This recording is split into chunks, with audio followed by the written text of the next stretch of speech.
दोस्तों नमस्कार, जोहार। चलिए जानते हैं झारखंड सूबा की ताज़ा खबरों को। लेकिन उससे पहले अगर आपने अभी तक इस चैनल को सब्सक्राइब नहीं किया तो सब्सक्राइब कर लें, जिससे कि आपको झारखंड सूबा की ताज़ा खबर रोजाना मिलती रहे।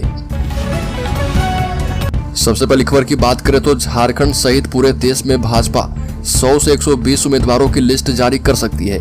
चुनाव कमेटी की दिल्ली में पहली बैठक होने वाली है। 2024 लोकसभा चुनाव से पहले भाजपा केंद्रीय चुनाव कमेटी ने फैसला किया है कि झारखंड सहित पूरे देश में 100 से लेकर 120 उम्मीदवारों की सूची जारी की जाएगी। 2024 लोकसभा चुनाव से पहले भाजपा केंद्रीय चुनाव कमेटी सीईसी की पहली बैठक 29 फरवरी को होगी और बैठक की अध्यक्षता पार्टी अध्यक्ष जेपी नड्डा करेंगे। और सूत्रों के मुताबिक इस बैठक में पार्टी की ओर से लोकसभा चुनाव के लिए 100 से 120 सीटों पर लोकसभा के कैंडिडेट घोषित किए जाएंगे। और बैठक के दौरान नेताओं द्वारा 2014 के लोकसभा चुनाव और 2019 के लोकसभा चुनाव में पार्टी की हारी हुई सीटों पर चर्चा होगी। अगली खबर, बजट सत्र में शामिल नहीं होंगे हेमंत सोरेन। ईडी के खिलाफ पूर्व मुख्यमंत्री की याचिका पर झारखंड हाईकोर्ट ने सुना दिया है फैसला।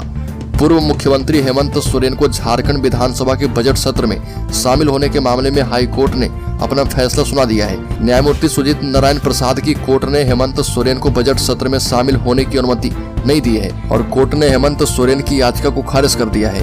दोनों पक्षों की सुनवाई पूरी होने के बाद कोर्ट ने फैसला सुरक्षित रख लिया था। हेमंत सोरेन ने अपनी गिरफ्तारी और ईडी की सभी कार्रवाई के खिलाफ याचिका लगाई है। हाईकोर्ट के acting chief justice S Chandrashekhar की खंडपीठ में सुनवाई की गई थी और हेमंत सोरेन के बजट सत्र में शामिल होने की उम्मीद पूरी तरह से खत्म हो गई है।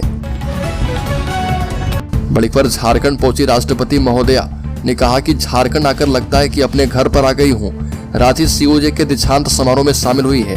झारखंड में एक दिवसीय दौरे पर आई राष्ट्रपति द्रौपदी मुर्मू ने सेंट्रल यूनिवर्सिटी ऑफ झारखंड के तीसरे दीक्षांत समारोह में चीफ गेस्ट शामिल हुई और दीक्षांत समारोह को संबोधित करते हुए राष्ट्रपति महोदया ने युवा देश के विकास और महिलाओं के विकास पर अपनी बातें रखी।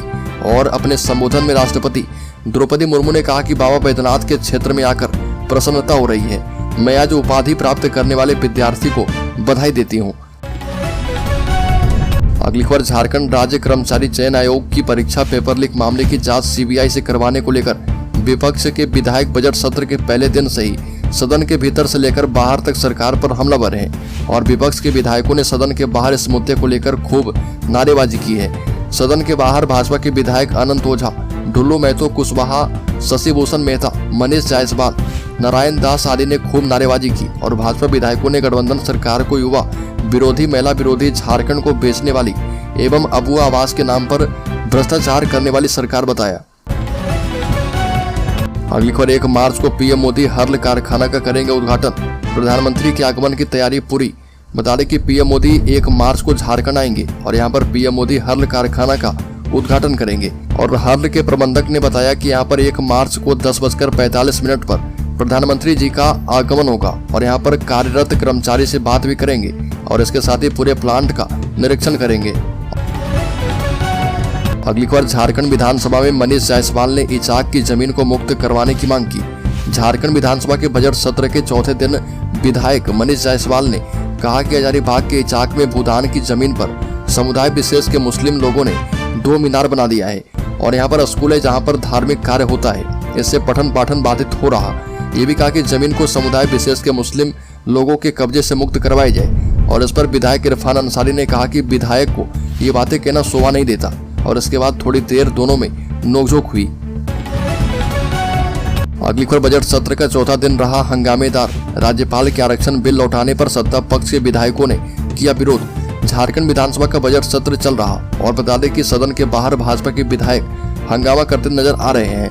विधायकों ने न केवल सरकार विरोधी के नारे लगाए बल्कि जेएसएससी पेपर लीक मामले की सीबीआई जांच करवाने की मांग की। और सिर्फ सदन के बाहर ही नहीं बल्कि सदन के अंदर भी माहौल हंगामेदार रहा। सदन की कार्रवाई शुरू होने के बाद राज्यपाल ने आरक्षण बिल लौटा दिया और इसका सत्ता पक्ष ने सदन में विरोध किया। विधायक उमाशंकर अकेला, विधायक प्रदीप यादव ने कहा कि राज्यपाल ने यह कहते हुए विधेयक लौटाया कि 75% आरक्षण असंवैधानिक है। अगली खबर, 2024-25 के लिए 80 झारखंड सरकारी सीएम स्कूल ऑफ एक्सीलेंस में प्रवेश शुरू। झारखंड शिक्षा बोर्ड ने राज्य भर के 80 मुख्यमंत्री उत्कृष्टता विद्यालय के लिए प्रवेश प्रक्रिया शुरू कर दी है। इन स्कूलों का लक्ष्य छात्रों के बीच समग्र विकास का पोषण करते हुए सर्वोच्च शिक्षा प्रदान करना है। और बता दें कि इच्छुक माता पिता आधिकारिक वेबसाइट के माध्यम से सीएम स्कूल ऑफ एक्सीलेंस में प्रवेश करने के लिए आवेदन कर सकते हैं। आवेदन जमा करने की अंतिम तिथि 3 मार्च 2024 है। तो दोस्तों, खबरों में और भी आगे बढ़े उससे पहले मैं आपको जानकारी दे दूं कि इस चैनल पर हर दिन एक गिव अवे क्वेश्चन पूछा जा रहा है और ये अगले 30 दिनों तक चलने वाला है। तो आप चैनल को सब्सक्राइब करके बेल आइकॉन वीडियो की नोटिफिकेशन पाने के लिए दबा लें और जो सब्सक्राइबर 30 दिनों में सबसे पहले और ज्यादा उत्तर देंगे उन्हें इस चैनल की तरफ से 1001 रुपये गिव अवे के तौर पर दिया जाएगा। तो इस क्विज सीरीज का 18वां सवाल है कि भारत का संविधान किन्होंने लिखा, और इसमें पहला ऑप्शन है प्रेम बिहारी नारायण, दूसरा ऑप्शन है BR अम्बेडकर, तीसरा ऑप्शन है राजेंद्र प्रसाद और चौथा ऑप्शन है सर्वपल्ली राधाकृष्णन। तो जल्दी से इसका सही जवाब कमेंट बॉक्स में आप दीजिए और शामिल हो जाइए 3 लकी सब्सक्राइबर में, जिन्हें 1001 रुपये गिव अवे के तौर पर दिया जाएगा। तो चलिए फिर से बढ़ते हैं खबरों की ओर। अगली खबर, झारखंड में सैकड़ों किसानों की पेमेंट लटकी, बड़ी परेशानी। खरीफ विपणन मौसम 2022-23 में हजारीबाग के 5 पैक्सों के कुल 696 किसानों को धान की दूसरी किस्त का भुगतान अब तक नहीं हुआ है। जिले के धर्मपुर, गदोखर, चेडरा पैक्स से जुड़े किसानों ने DC नैन्सी सहाय को आवेदन देकर धान का बकाया राशि भुगतान करने की मांग की और टाटी झरिया के धर्मपुर पैक्स के 31 किसानों का दूसरी किस्त की 7,78,284 रुपये एवं बोनस का 7,637 रुपये का भुगतान किया जाना शेष है।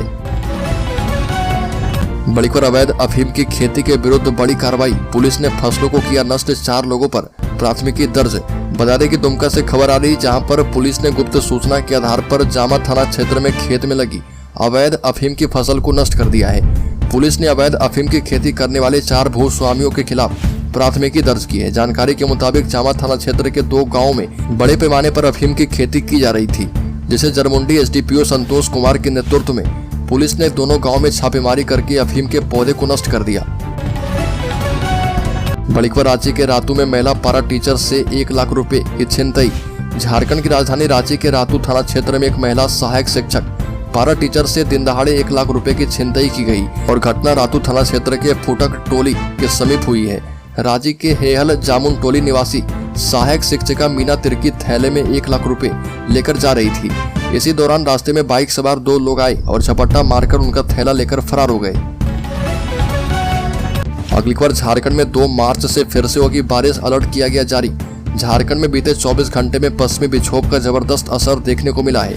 हालांकि राज्य के कई जिलों में मौसम साफ रहा और मौसम विज्ञान केंद्र का अनुमान है कि 1 से 2 दिन अभी बारिश नहीं होगी, लेकिन 2 मार्च से कई इलाकों में फिर से बारिश की संभावना जताई जा रही है। इसे लेकर अलर्ट जारी कर दिया गया है और गौरतलब है कि आंधी तूफान, बारिश और ओलावृष्टि की वजह से गढ़वा पलामू में भारी नुकसान हुआ था और इसमें 2 बच्चों की जान भी चली गई थी। बड़ी खबर, साहिबगंज में विधायक ने उठाया बांग्लादेशी घुसपैठ का मुद्दा। राजमहल विधायक अनंत ओझा ने विधानसभा में तीसरे अनुपूरक बजट की कटौती प्रस्ताव के विरोध में कहा कि संताल परगना सहित राज्य के कई अन्य हिस्सों में बांग्लादेशी घुसपैठ, लव जिहाद, आतंकी घटना सहित डेमोग्राफी बदल रहा और ये भी कहा कि राजमहल में 3 महीना पहले एक RSS कार्यकर्ता की हत्या हो जाती है, वहाँ लोग आंदोलित हुए पर पुलिस अब तक कुछ नहीं कर पाई। सत्ता के संरक्षण में तुष्टीकरण का खेल चल रहा, देश विरोधी गतिविधियों को रोकने की जिम्मेदारी सरकार की होती है। बांग्लादेशी गिरोह राजमहल सहित संताल परगना में घुसपैठियों का वोटर कार्ड बना रहे हैं। अगली खबर, हेमंत सोरेन की गिरफ्तारी को लेकर कार्यकर्ताओं में भारी आक्रोश। गुमला में कहा गया कि जेल का ताला टूटेगा, हेमंत सोरेन छूटेगा।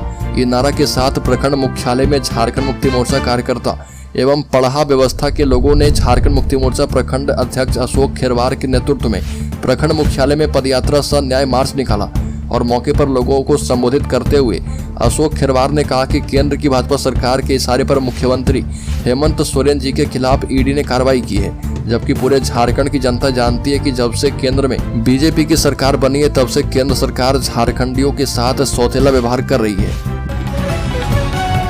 बड़ी खबर, भाजपा में शामिल होने के बाद सांसद गीता कोड़ा अपने क्षेत्र में लौट गई है। सांसद गीता कोड़ा भाजपा में शामिल होने के बाद पति मधु कोड़ा के साथ अपने क्षेत्र में लौटी है।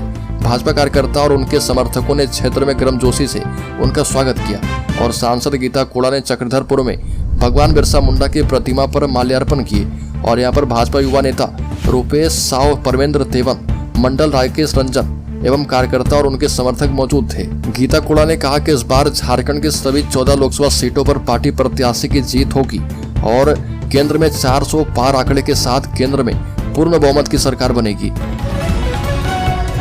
बड़ी खबर, सौरभ बने रांची के अपर नगर आयुक्त। झारखंड के 18 प्रशासनिक अधिकारी का तबादला। सौरभ प्रसाद रांची नगर निगम के नए अपर नगर आयुक्त बनाए गए हैं। राज्य प्रशासनिक सेवा के 18 अधिकारी का तबादला किया गया है। कार्मिक एवं प्रशासनिक सुधार विभाग ने इसकी अधिसूचना जारी कर दी है। रंजीत लोहरा को मानगो का अपर नगर आयुक्त, अरविंद कुमार को चतरा का अपर समाहर्ता और संजय प्रसाद को साहिबगंज का अपर समाहर्ता बनाया गया है। बड़ी खबर, झारखंड में पहले विधानसभा क्षेत्र में डिग्री कॉलेज खोलेगी सरकार, फिर प्रखंड पर होगा विचार। विधायक लंबोदर महतो के सवाल पर मंत्री ने कहा कि सरकार ने राज्य के सभी विधानसभा क्षेत्रों में डिग्री कॉलेज खोलने की योजना बनाई है और इसके बाद प्रखंडवार कॉलेज खोलने पर विचार किया जाएगा। ज्ञात हो कि सदन में आंसू विधायक लंबोदर महतो ने बोकारो के कसमार और पेटरबार प्रखंड में राजकीय डिग्री कॉलेज खोलने की मांग की थी, जिस पर मंत्री मिथिलेश ठाकुर ने सरकार की ओर से जवाब देते हुए कहा कि फिलहाल प्रखंड में नहीं बल्कि विधानसभा क्षेत्र में कॉलेज खोलेंगे। बड़ी खबर, झारखंड में पहले फ्री यूनिट का दिया गया तोहफा और फिर दिया है बड़ा झटका। झारखंड में बढ़ी है बिजली की दरें। चंपई सोरेन के नेतृत्व में सरकार के पुनर्गठन होते ही मुख्यमंत्री ने झारखंड की जनता को बड़ा तोहफा दिया था। चंपई सोरेन ने पूर्व मुख्यमंत्री हेमंत सोरेन के नक्शे कदम पर चलते हुए राज्यवासी को 100 यूनिट की बजाय 125 यूनिट फ्री बिजली देने की घोषणा की थी। 100 की बजाय 125 यूनिट बिजली सब्सिडी बढ़ाए जाने से राज्य के लोग चंपई सरकार की तारीफ करते नहीं थक रहे थे। इसी बीच राज्यवासी को बिजली विभाग ने झटका दे दिया है। विभाग ने 35 पैसे प्रति यूनिट बिजली की दर बढ़ा दी है और झारखंड राज्य विद्युत नियामक आयोग द्वारा लिए गए फैसले से राज्यवासी के ऊपर महंगाई का अतिरिक्त बोझ बढ़ेगा।